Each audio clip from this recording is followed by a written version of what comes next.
Akụ wetara. Dike. Onye m chọrọ ịjụ. Gaa n'iru my brother. Ọ maka Christmas a gara aga. Yes. Agbakwalele ọfụma. Agbakwara ọfụma o. Ihe m na-awatara ozi bụ ka ụmụaka si na-abugharị moto na village. Ọ ya bụ otu ya na ndị nke bụ he buru Lexus buru Formatic na-agbagharị na village. Ka anyị nwere ike ịkọwa ọ bụ na onweghị ụmụaka na-enwezi ha na-arụ ka ezi kọwatụrụ anyị. Ọ na-nwere ya n'ala na ya moto. Ọ na-nwere ya n'ala agba moto na. Ọ na-nwere ya n'ala da ya moto. So onwe ya na-eme jikọta moto. Ihe dịka gịnị? Other not legit or not legit, other not legit or not legit. Onwe ya na-eme. So go afọ ga amalili na onwe ya na-eme onwe ya na-eme. But on my own side, when ndị na-afọ it's not on the Yahoo. But if you ask me, 90% of them are not doing Yahoo.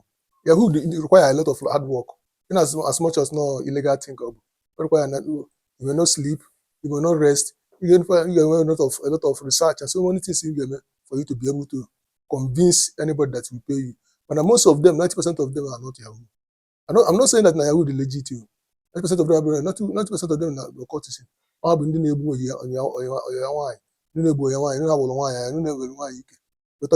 Usually Yahoo will cover up. So I'm not that type of people. I bet that village, I bet a village, I need to solve them. But there people now they are working and now for us now be failure to the society, to the community. So I don't know whether you are talking about them. They're everywhere in my own community. They are there. They are there. If I go on Christmas and now now my name is up. If you either Bobo Neka, will change, will Benz, or Benz, Benz. So I'm not that type of people. On them, they're not doing anything now. They go na occasion. They are ritualists. I'm not saying that NVL because now even hard work pays. I hope you know. Hard work pays. But most of them are not doing anything. They are ritualists, covering themselves under the umbrella of Yahoo. Yahoo always be fair to say, but Yahoo require a lot of hard work for you to be able to convince somebody to pay you money. They all go to brain, they're intelligent and all. But all those people, if you look at them, they don't even have brain. Most of them they expose themselves. That is why police is picking them here and there. So those people are I don't know about them. They ask me, they are ritualists. They're not Yahoo people. I'm telling you the reality. So I don't know. Was a guy you for more. One advice in where because on the amazing I think I want to run what I know. I had that bumbo. Advice in your government, you know. Can we you tell advice? If you ask me, our government have failed already. And I don't know any other thing how we keep in. Because even themselves, they found good.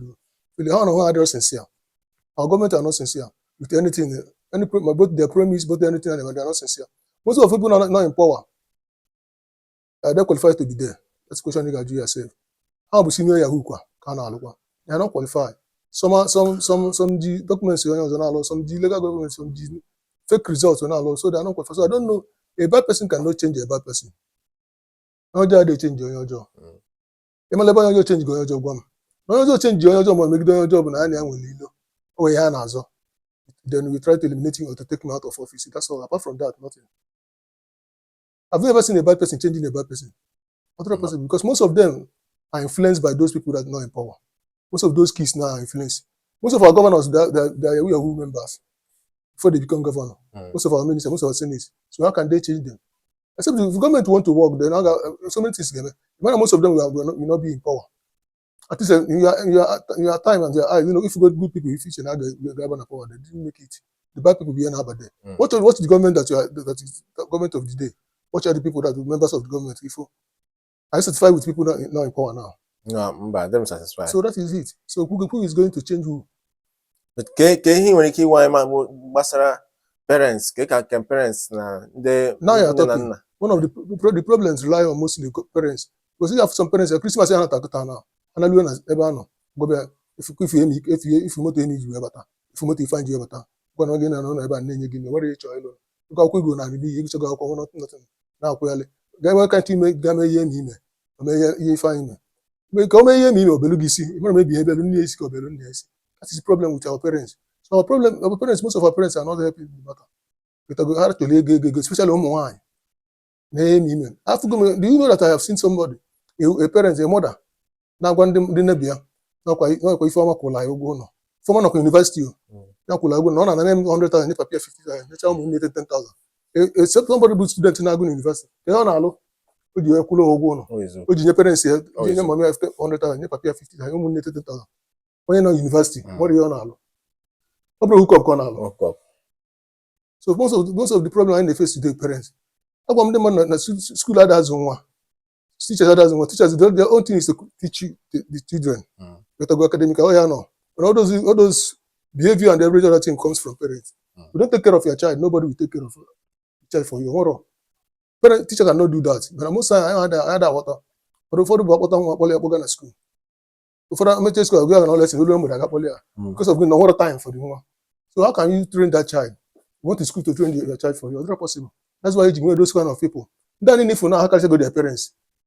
Those 18, 19 years old boy. You guys get their parents, they go. I don't advise breadwinner. If you give any breadwinner advice, answer me. Have you seen an advice breadwinner? If advice that breadwinner, what for this of that? Yes. That is pure. If you advise breadwinner, I forgot upon this in that ego. Yes. The man tells you that money and so I advise breadwinner now. What can you do advising breadwinner? Now go and have your name out drum. Man is peanut and egg is going to Yes. So that is it. So that's where our parents they are failing. Let go. So that's why we didn't and I want to why because why do good. Mark how to train our own child for tomorrow. Let go. As my children, youth leaders of tomorrow. In Nigeria, youth are leaders of tomorrow. Our youth are doing worse thing than the Indian church self. Kekwenye nwere ike ikwu maka ndị na-agbara mbọ onwe ha mbọ na-agbasi ike ka ha nwee ike na-eri nri. That is now you're talking. Those people are more grace to their able. Let them keep trying and striving. They will make it at the end of the day. And then I end up on a village, or when they get distracted, or make a feeling how that wasn't because that is what those people want to do. If you want 19 years, you're not about Benz. If you want 80 years, you're not about Benz. If you want 21 years, if you want 500 million account here. If you want 22 years, you don't want to do night and here 5 million. Go and if you don't want to this is stupid. You're not stupid.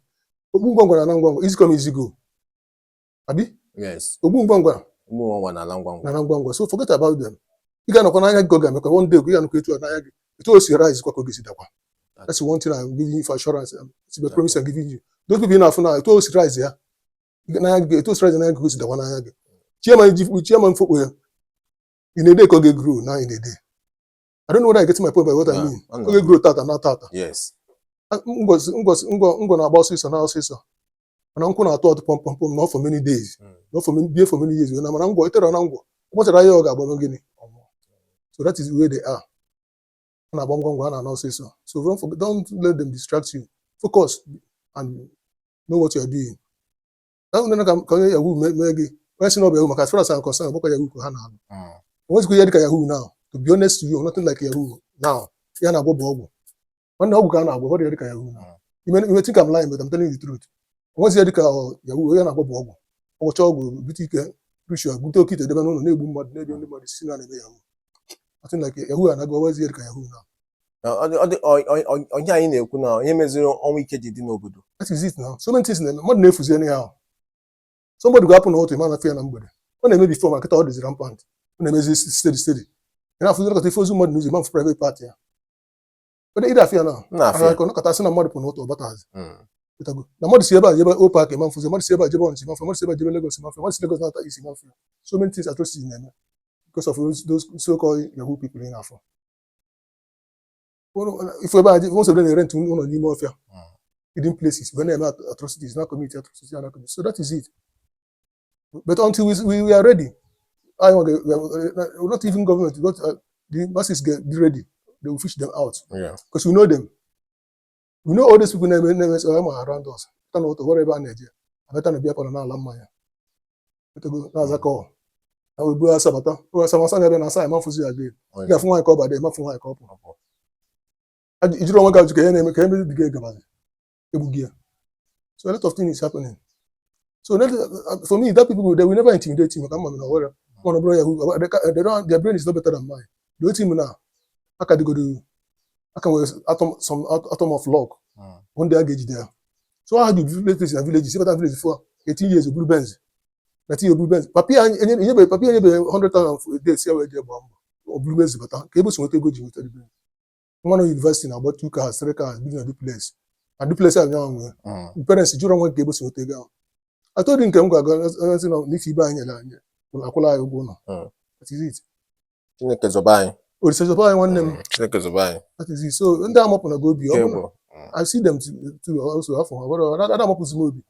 We maybe go. We maybe go, my brother.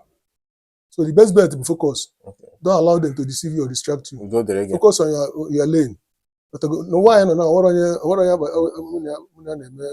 your competition. Whatever about one lane here. When you ball better go. Do the reggae. So I follow my brother. Do the reggae. Follow